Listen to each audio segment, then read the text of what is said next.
प्रज्ञा को रील्स बनाने का बड़ा ही क्रेज है और वो दिन भर रील्स बनाती रहती है।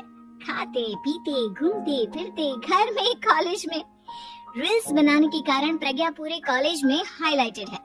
जहां उसकी रील्स सभी को पसंद आते हैं, वहीं मनीषा चिंता में डूबी रहती है। एक रोज जब खाते हुए प्रज्ञा रील्स बना रही होती है, तब मनीषा कहती है, 1 मिनट भी चैन नहीं है इस लड़की को।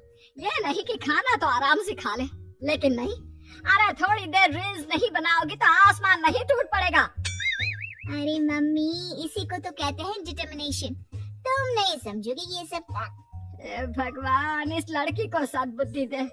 जब देखो तब टेढ़ा बाका मुंह बनाती रहती है। मनीषा की बात का प्रज्ञा पर जरा भी असर नहीं होता और वो खाते खाते रील्स बनाती रहती है। दिन बीतने लगते हैं और देखते देखते प्रज्ञा का कॉलेज भी खत्म हो जाता है। आए दिन कोई ना कोई मनीषा को प्रज्ञा की शादी करवाने का सुझाव दे जाता है। सब ठीक ही कहते हैं, प्रज्ञा की शादी कर देनी चाहिए। अपने घर के काम काज में व्यस्त हो जाएगी तो खुद ही ये रील्स और नाच गाना बंद हो जाएगा। मनीषा और प्रेम प्रज्ञा के लिए एक अच्छा लड़का ढूंढने लगते हैं और तभी विकी का रिश्ता प्रज्ञा के लिए आता है, जिसने प्रज्ञा को उसकी रील्स देखकर पसंद कर लिया था। अगले दिन विकी अपने माता पिता के साथ प्रज्ञा के घर पहुंच जाता है और प्रज्ञा साड़ी पहने हाथों में चाय की ट्रे लिए उनके सामने आती है। जब विकी को पसंद है तो हमें भी बहू पसंद है। बहन जी, आप बारात की तैयारी कीजिए। एक बार लड़का लड़की अकेले में बात कर ले तो अच्छा रहेगा। हाँ हाँ, क्यों नहीं। मनीषा विकी को प्रज्ञा के कमरे में भेजती है, जहाँ प्रज्ञा पहले से ही रील्स बना रही होती है। तभी विकी कहता है, आ गए आपके साजन जी। हमारे साथ ये रील्स कंप्लीट करती तो और भी अच्छा रहता। अच्छा जी, अब आ ही गए हैं तो बना ही लेती हूँ आपके साथ।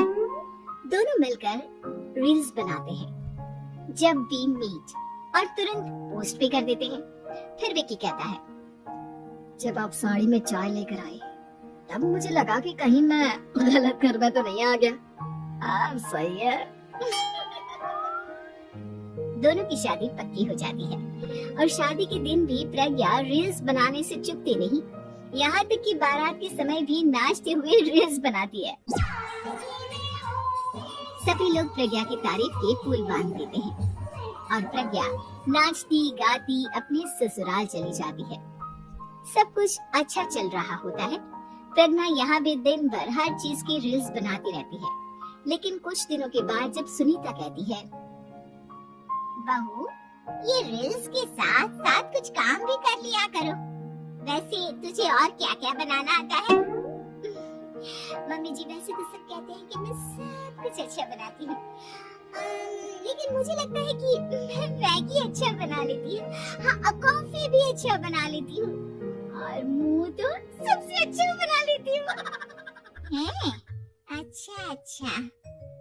सुनीता अपना माथा पकड़ लेती है और कहती है, बहू, कुछ खाना बनाना भी सीख लेती हूँ। मम्मी जी, मैं लंबी प्लानिंग कर रही हूँ। जल्दी ही मैं इतनी फेमस हो जाऊंगी कि मुझे पैसे मिलने लगेंगे। हम दोनों सास बहू राज करेंगे, राज। नौकर काम करेंगे और लोगों की तो लाइन लगेगी हमसे मिलने के लिए। तेरा दिमाग खराब हो गया है क्या बहू? हंसी मजाक तक ठीक है, लेकिन इस तरह घर नहीं चलते। जितना जल्दी हो इस घर के तौर तरीकों को सीख लो। प्रज्ञा मुंह घुमाकर चली जाती है और तुरंत उसी वक्त एक रील बनाती है। ये देख सुनीता का गुस्सा 7वें आसमान पर चला जाता है और विकी के घर आते ही सुनीता उसे सब कुछ बताती है। विकी भी अब प्रज्ञा की इन हरकतों से परेशान हो जाता है। तुम टेंशन मत लो मम्मा, मैं देख लूंगा। विकी कमरे में जाता है तो देखता है कि प्रज्ञा रील्स बना रही है। विकी बड़े ही प्यार से प्रज्ञा से कहता है, प्रज्ञा, इन सब के लिए मैं तुम्हें मना नहीं कर रहा हूँ, लेकिन फिर भी हर वक्त तो ये अच्छा नहीं लगता ना। समझने की कोशिश करो, मुझे भी तुम्हारा थोड़ा वक्त चाहिए। मैं जब ऑफिस से आता हूँ तो मुझे समय देने की जगह इसी में लगे रहते हो। तुम ज्यादा ही सोच रहे हो। तुम भी मेरे साथ रील्स बनाओ ना, तुम्हें भी बहुत अच्छा लगेगा।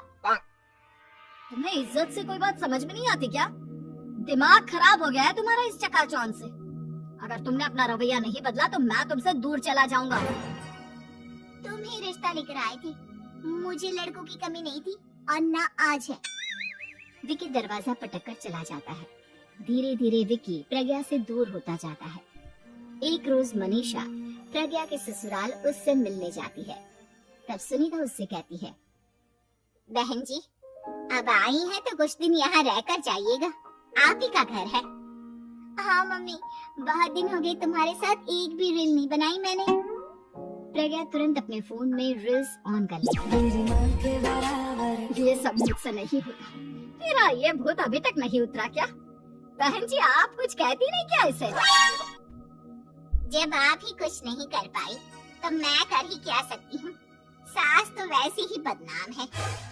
शाम को घर की लाइट चली जाती है और मनीषा प्रज्ञा से कहती है, मेरे घुटनों में बहुत दर्द हो रहा है, तू लाइट का कुछ इंतजाम करना बेटा।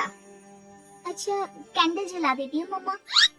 प्रज्ञा गाते हुए कैंडल जलाती है और खिड़की के पर्दे के पास रख देती है। मनीषा जिसे बहुत दर्द हो रहा है वो सो जाती है और प्रज्ञा हमेशा की तरह अपनी रील्स में लग जाती है। उधर कैंडल की वजह से पर्दा आग पकड़ लेता है और मनीषा के कमरे में आग लग जाती है। बचाओ, कोई है बचाओ। सभी भागते हैं और विकी कमरे की आग बुझाने में लग जाता है, लेकिन तब तक मनीषा आधी जल चुकी थी। मनीषा की हालत देख प्रज्ञा रोने लगती है। विकी मनीषा को तुरंत हॉस्पिटल ले जाता है और उसे एडमिट कराता है। विकी प्रज्ञा से कहता है, देख लिया ना, तुम्हारे इस नाच गाने की वजह से आज तुम्हारी माँ की जान जाते जाते रह गई। अब पता नहीं तुम और क्या चाहती हो। उधर डॉक्टर कहते हैं, इनकी हालत बहुत नाजुक है, आधे से ज्यादा जल चुकी है। प्रज्ञा रोती हुई मंदिर में जाती है और भगवान के आगे जाकर कहती है, भगवान मेरी माँ को ठीक कर दो, मैं कसम खाती हूँ हाथ से ये रील्स बनाना छोड़ दूंगी, बस मुझे मेरी माँ वापस मिल जाए। 2 दिन बीत जाते हैं और मनीषा खतरे से बाहर आ जाती है। पेशेंट अब ठीक है, आप लोग उनसे मिल सकते हो। सब कोई मनीषा से मिलता है और प्रज्ञा सबके सामने अपना फोन तोड़ देती है। मुझे माफ कर दो मम्मा, मैंने तुम लोगों की बातों को नजरअंदाज किया। बेटा कोई भी चीज जरूरत से ज्यादा खराब है। मैंने तुम्हें रील्स बनाने से कभी मना नहीं किया, लेकिन हर वक्त एक ही चीज तो सही नहीं है। मैं समझ गई हूँ मम्मा, आई एम सॉरी। प्रज्ञा उस दिन से रील्स बनाना छोड़ देती है और पूरी तरह से अपने घर में लग जाती है।